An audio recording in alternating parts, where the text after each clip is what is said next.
Morning, YouTube. So I've been all over the place this morning. Uh, Kids' last couple days of school, half day, so they'll be home by noon. I didn't really want to get down the hill, getting too much kicking, and then I remembered I got the mill tore apart a little bit. Well, actually, I think it might be back together. I'll take you down and show you in a minute. But anyways, we'll start with this first. So when I went and picked up those logs from Dale's Tree Service, his worker that was driving the loader kind of he reminded me, because I had already planned on doing this, just I was going to do it a different way, but putting stakes in here so that we can just load a couple long ones. Let's say they're picking a couple on the crane, or just it's easier to haul them in just 2 3 big logs. I remember when I hauled all those cottonwood from Jason's uncle, and even from that job I did with the popple. They hauled a lot nicer, I needed less 100 straps trying to hold every little piece down. But this is what I plan on going with. Not that tall, but I have a lot of these steel shafts. I probably got, I don't know, maybe 10 more down the hill that I thought were in better shape because they were more smooth, didn't have rust. They were more like this, didn't have all the rust bumps. But just looking, these ones here got these nice keyways in them. I think I want to save those ones and not cut them. That has perfect keyways in both ends.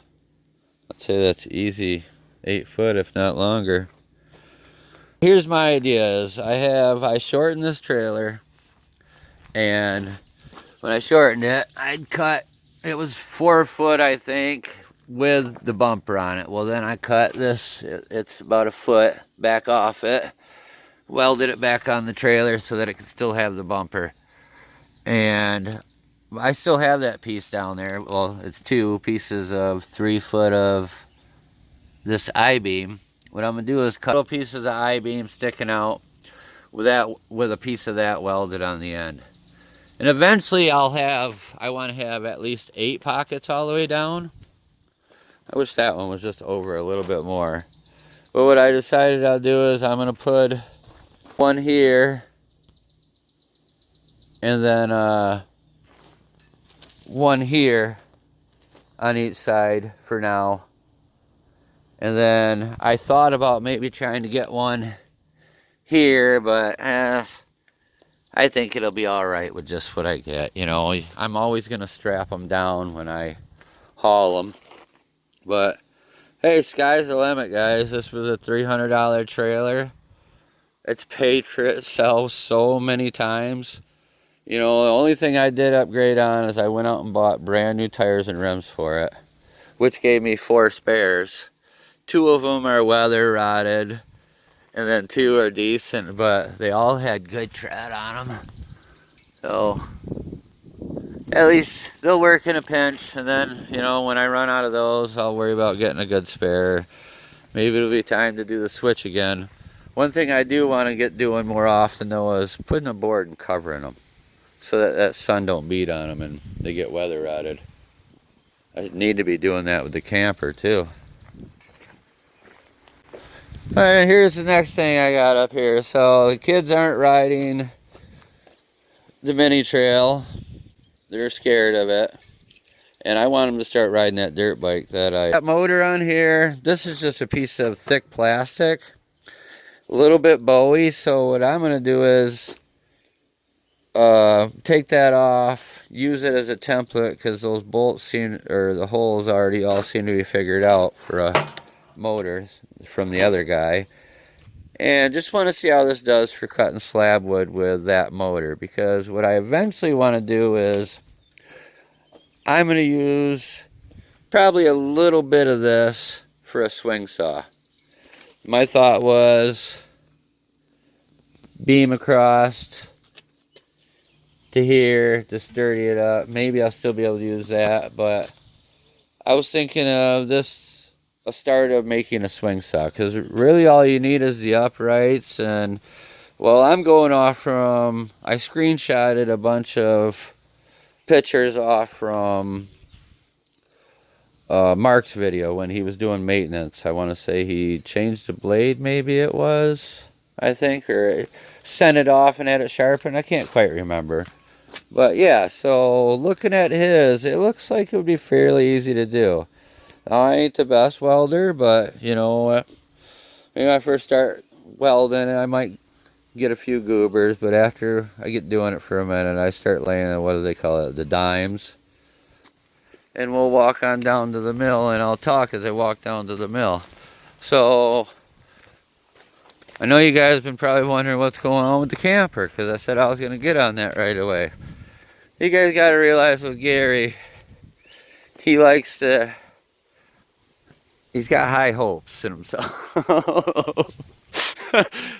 Meaning, you know, when I was younger, it seemed like I could pull off a lot more, but I get tired. 4 or 5 o'clock in the afternoon, and I'm beat, especially if I'm down here in the sun working and shit. So that slows me down, where I used to work till dark all the time. Even when I was first setting that mill up, I was still going strong about that. I forgot I left all this uncovered. We got them damn worms again, and they're dropping their shit everywhere. Little black dots.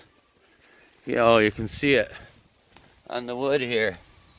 Little fucking black turds from the worms. Sorry, my language. So, anyways, she's gonna take a little work to get before she's gonna be legal, you know, or worthy to drive down the road. The brakes all need to be redone. This truck has set since '96. That's when we all quit going hunting together as the boys. My dad has 6 brothers, and they got in a big fight at, I want to say, my sister's wedding, and left they always brawled, but they were all heavy drinkers, and they all scrapped it out. And after that, we didn't go hunting as a family anymore, so the camper just went up to Rothbury to my uncle's property and has just been sitting there. And I heard they were getting ready to junk it, and I said, no, I'm gonna ask Uncle Chuck if I can have it.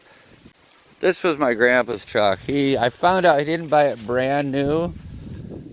He bought it with like 1,000 miles on it. 1970 Ford F350.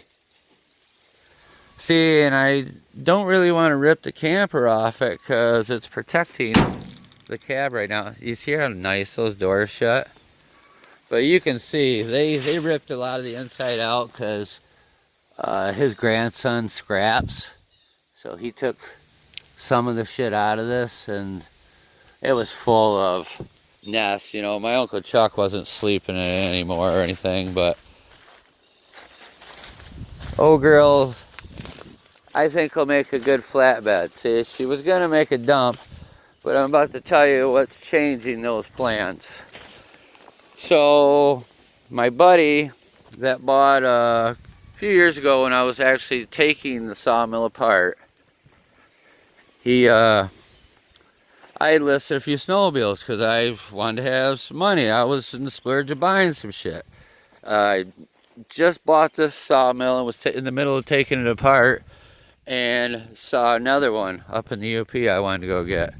So I was like, well shit, I got 7 snowmobiles, so I'm going to sell a couple of them. That's adult ones, not even counting the kids'. So it's a mess down here.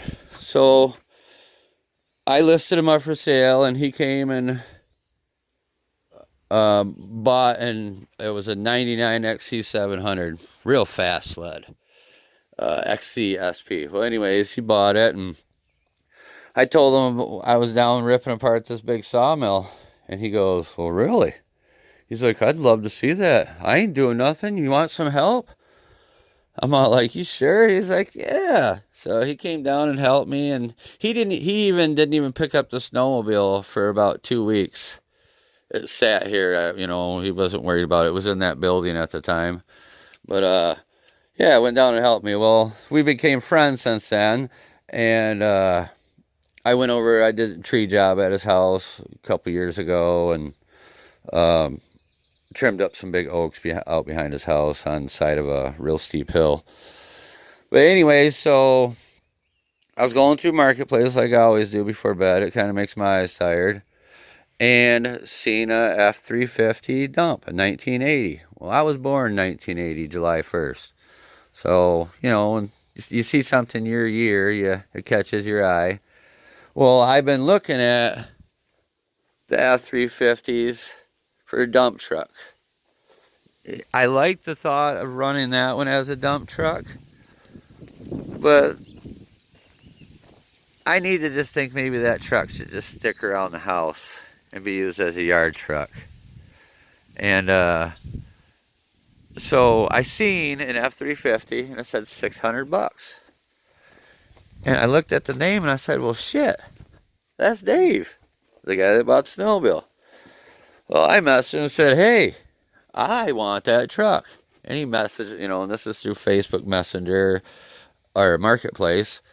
And he messaged back, yeah, okay.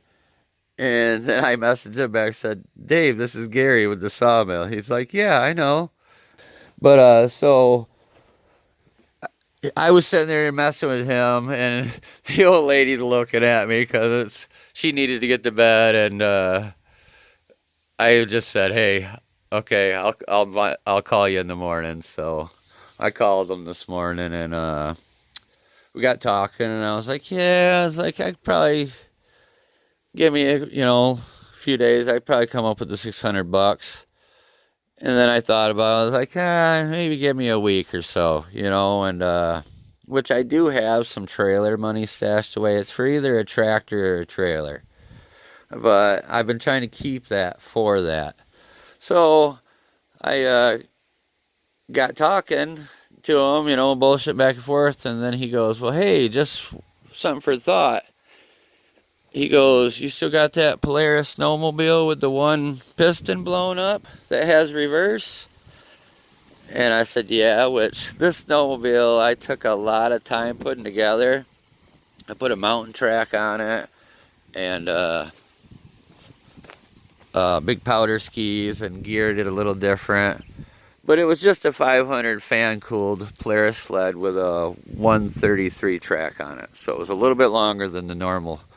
It was supposed to be more of the touring 2-up sled.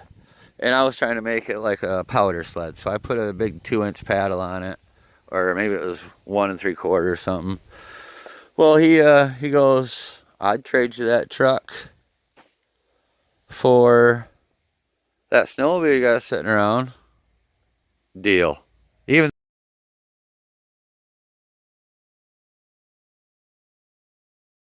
though I spent, a couple hundred on the track, a couple hundred on the skis, and I put a brand new crank in that.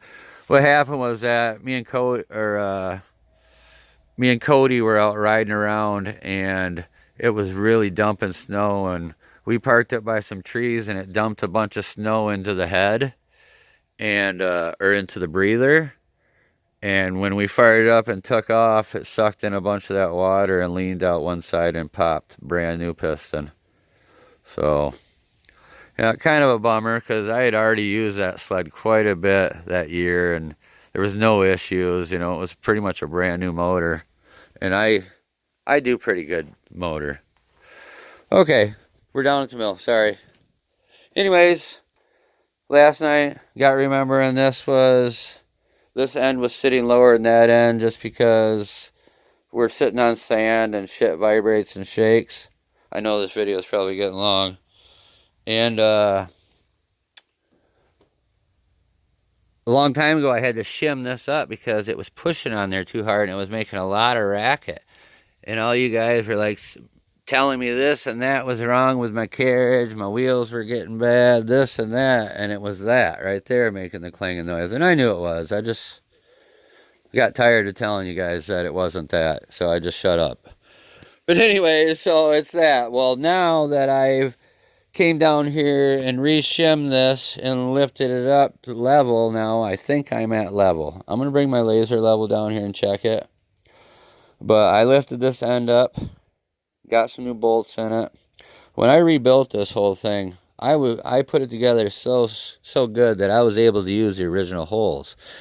But one thing I had forgot about, when I lined all that shit up and started screwing bolts in, I broke some of those bolts.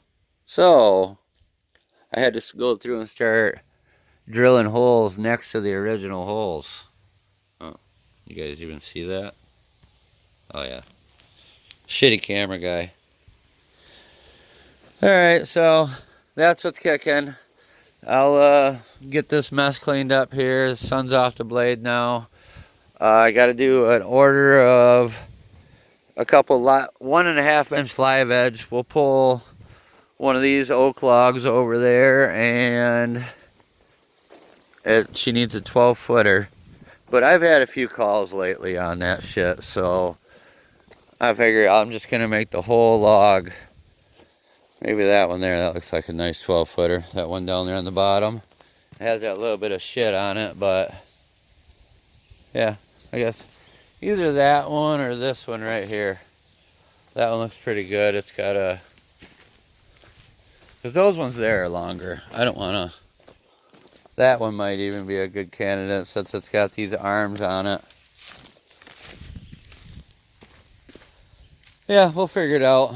That one ain't nothing happening unless I can find the steel. But I'll tell you this, I already started digging and I didn't see it right away, and my detector was going off right here. And then I see this big dark spot here. Makes me think there's going to be another spot on that side too, unless the nail's just that long and it's hitting both of those veins. But the blue's coming out the other end too, so that's probably just going to be a firewood log there. It'd be really iffy for me to play with it. And then we'll move some of those pine over. We got that order for those. We'll order at least, or move at least one of these pines over. Probably that one there with the less bumps. It's bigger, but that knotty one's gonna, I don't know, it might not be that bad. I clean the knots up better. Yeah. The knotty one though, I was just gonna make a bunch of probably 1 inch out of it. That one there, should be able to make some beams and stuff and post out of that. Being the butt log. Alright everyone, I'm gonna start out getting my mess picked up, and it's warming right up now. As long as that wind stays around, we'll be alright today, but I'll get my mess picked up. I'll probably turn the camera on for you guys to see me yank the log and that. It'll just be in high speed. And yeah.